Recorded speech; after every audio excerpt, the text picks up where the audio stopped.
नमस्कार, मी प्रतीक्षा. न्यूज मराठी 24/7 मध्ये आपल्या सगळ्यांचं स्वागत आहे आणि आजच्या या खास रिपोर्टचा विषय आहे गटारी नाही तर गतहारी. तर श्रावण सुरू होणार म्हटलं की दोन गोष्टी अगदी हमखास आठवतात. एक म्हणजे श्रावण मासी हर्ष मानसी हे गाणं आणि दुसरं म्हणजे गटारी अमावस्या.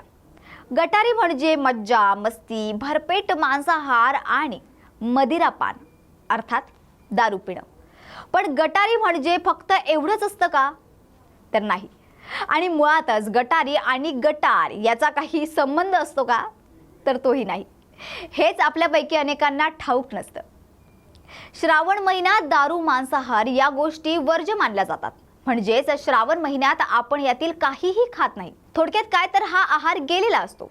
म्हणून श्रावण सुरू होण्याच्या आधीची म्हणजेच आषाढीची अमावस्या गतहारी साजरी केली जाते आणि पुढच्या महिन्याभरात जे जेवण त्यागायचं आहे ते भोजन या दिवशी केलं जातं. श्रावण महिन्यात मांसाहार करायचा नाही हे मोठ्यांनी सांगितलं, आपण ऐकलं आणि त्यानुसार इतरांनाही सांगितलं. अशी ही पद्धत पुढे चालू असते. पण श्रावणात मांसाहार का करत नाहीत हे तुम्हाला माहिती आहे का? हिंदू सणासुदीला चालणाऱ्या अनेक प्रथांना शास्त्रीय महत्त्व असते, हे आपण विसरून चालणार नाही.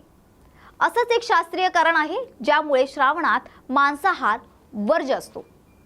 या दिवसांमध्ये आपल्या पोटाची पचन क्षमता कमी झालेली असते. थोडक्यात काय तर साधं खाणं पचवणं सुद्धा कठीण होऊन जातं.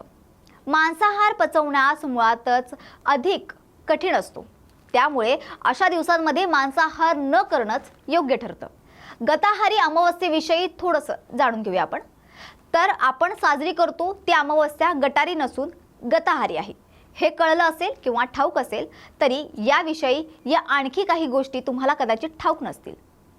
तर गटारी हे जरी या दिवसांचं चुकीचं नाव असलं तरी गतहारी हे काही या अमावस्येचं एकमेव नाव नाही.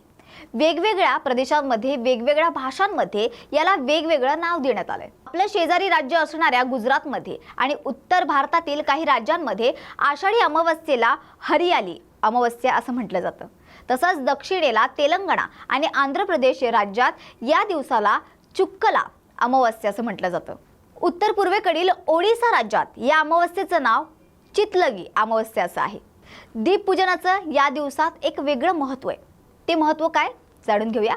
तर गटारी अमावस्या म्हणजे नॉनव्हेज आणि दारूवर सढळ हस्ते ताव मारा एवढंच आपल्याला ठाऊक असतं. पण या दिवशी दीपपूजनाला विशेष महत्त्व आहे. याच कारणामुळे महाराष्ट्रात गतहारी अमावस्येला दीप अमावस्या असंही म्हणतात. मग मंडळी, यंदाच्या गतहारी अमावस्येला पेट पूजेसह दिव्याची पूजा सुद्धा करा.